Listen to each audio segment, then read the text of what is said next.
Dead man walking. His name was Patrick Saunier. He was executed. I witnessed his killing, and it changed my life because I knew the people would never see it.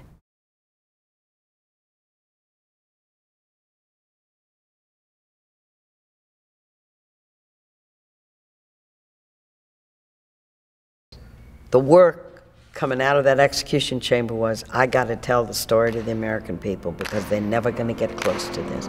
I am sold out.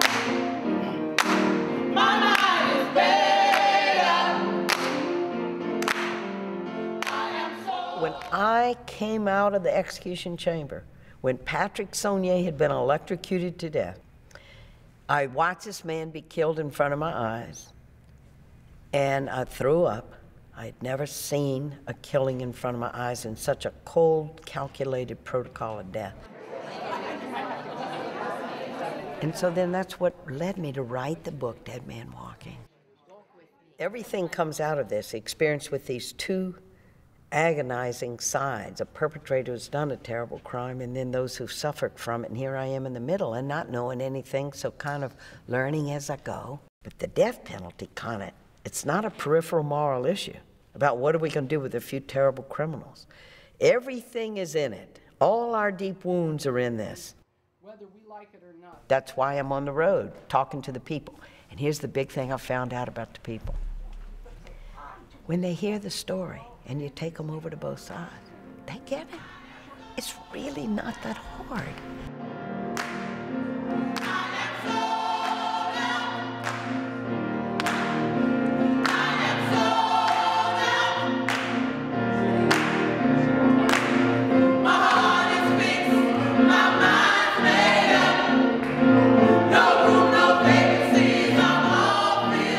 We're trying to build a big coalition so the legislature will say, hey, this is a force to be reckoned with. These are people who vote. These are people who are connected.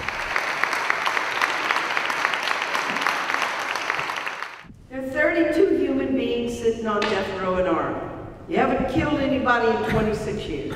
What is Oregon still doing with the death penalty on the books here? Why haven't you gotten rid of it?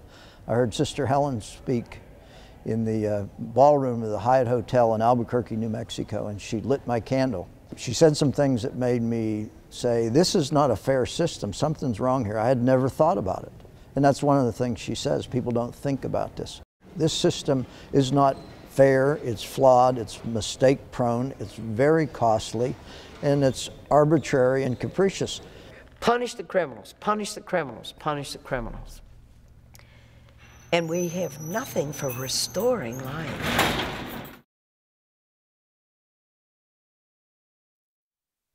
The thing I've discovered all these years of going to prison, mostly you're talking with real people because all the varnish is gone.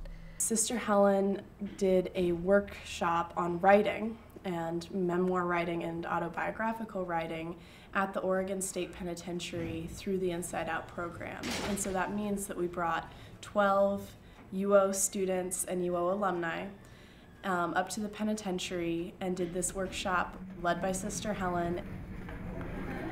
Hi. How are you? It's maximum security facilities. So for them, getting to hear an author speak is a really singular experience, and being invited to really do the self-examination and to engage in the vulnerability of writing your own memories and sharing those with a group of people is a really powerful thing. I'm reading the book of their reflections. It's literature that they've written. Like here, reading Dostoevsky, and here's one of the prisoners' reflection on the bullet, and how in one of the characters in Dostoevsky, he has a bullet that he's looking at, examining the bullet, because he's thinking of shooting it through his brain. So he's feeling the weight of it, looking at it. Look at that small object that can move me over to the other side of life. With just a simple action of this, he's weighing that bullet. And don't you know this prisoner?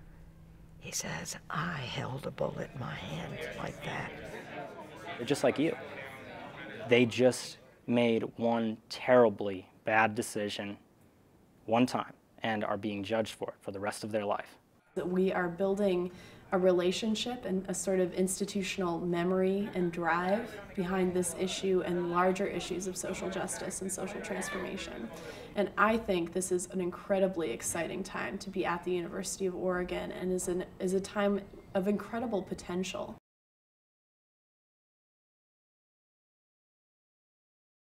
Students, let me tell you something, and I say this to every student group that I'm in. The young people of this country could change the death penalty. And here's what I found out in meeting with politicians and all. They love to be loved by young people. She came right down to the kids. She said, you are the kids from Central Catholic High School, and you are the people who can make a difference. And we have the play of Dead Man Walking, too, that Tim Robbins wrote, and schools do the play, which is wonderful because then that brings theater into the educational process. And it's called the Dead Man Walking School Theater Project. Tonight will be our second performance of Dead Man Walking.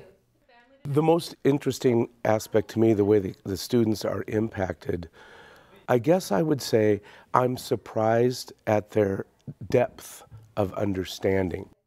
It looks like they completely understand where these characters are coming from. I just want to say, I think killing's wrong. No matter who does it. Whether it's me, or y'all, or your government. What I'm trying to teach them is that their action, there has a reaction. Learn to say, I'm sorry, learn to forgive, and move on together with your life.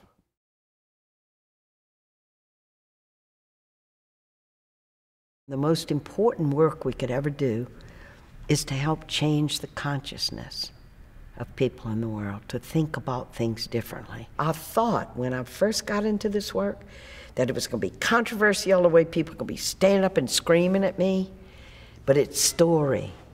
I don't give them a lecture with facts and arguments.